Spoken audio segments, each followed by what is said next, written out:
Bonjour et bienvenue pour mon avis sur Ready Player One, réalisé par Steven Spielberg, écrit par Zach Penn et Ernest Cline, auteurs du livre original, avec au casting Ty Sheridan, Olivia Cooke, Ben Mendelsohn, Simon Pegg et Mark Rylance.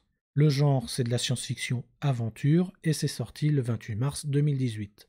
Le pitch: en 2044, la Terre n'est plus un endroit où il fait bon vivre. Pour compenser, l'humanité s'est réfugiée dans l'Oasis, un univers virtuel où tout est possible. Mais lorsque son fondateur meurt, celui-ci laisse un dernier message dans lequel il annonce avoir caché 3 clés dans l'Oasis. Celui ou celle qui les retrouvera obtiendra alors 250 milliards de dollars et le contrôle total de l'Oasis.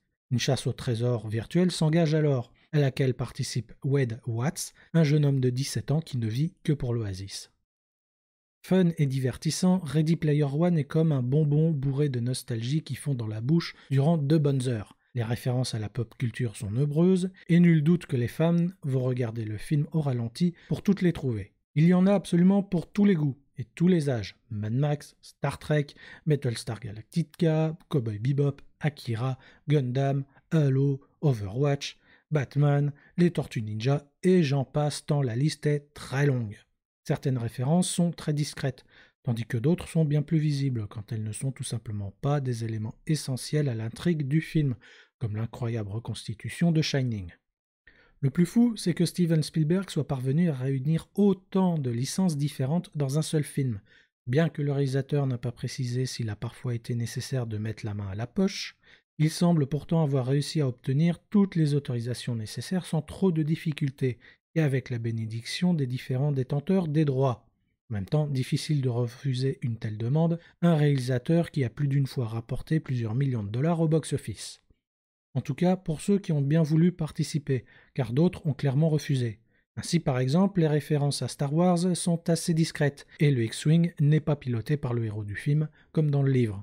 On me souffle également à l'oreille qu'Ultraman devait participer à la bataille finale, et a finalement été remplacé par le géant de fer.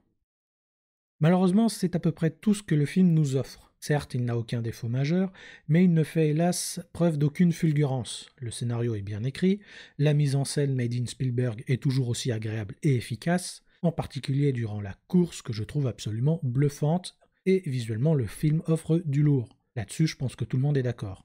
Cependant, l'histoire n'est pas très originale. Les sujets abordés sont survolés, en plus d'être un peu trop caricaturaux à mon goût, bien que très contemporain avec l'utilisation des casques VR par exemple. J'ajouterai également que certains choix m'ont laissé perplexe, comme par exemple l'introduction. Pourquoi cette voix off alors que certaines informations sont visibles à l'écran? Pire, pourquoi répéter parfois 2 fois la même chose? Je comprends qu'il est nécessaire de bien introduire le spectateur à l'univers du film, mais de là à le prendre pour un idiot à ce point, il y a quand même des limites. Par ailleurs, je me garderai bien d'évoquer les incohérences du film, comme par exemple la reconnaissance de mouvements qui n'est pas toujours très claire. A priori, si l'utilisateur possède juste un casque, le reste du corps n'est pas reconnu, sauf s'il utilise d'autres périphériques, comme le tapis roulant. Jusqu'ici, cela semble logique. Pourtant, durant le film, on peut voir les personnages se mouvoir comme leur avatar virtuel, alors même qu'ils ne sont équipés que d'un casque.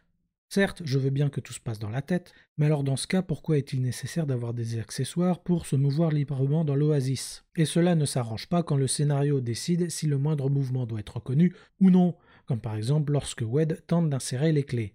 Ready Player One ne prend donc pour ainsi dire aucun risque et se contente du minimum actuel. Certes, le résultat est spectaculaire et Spielberg nous offre un film très divertissant, mais malheureusement cela est insuffisant pour moi. À titre personnel, je lui préfère de loin Avalon de Mamoru Oshii, certes beaucoup moins fun, mais beaucoup plus cohérent et intéressant à tous les niveaux.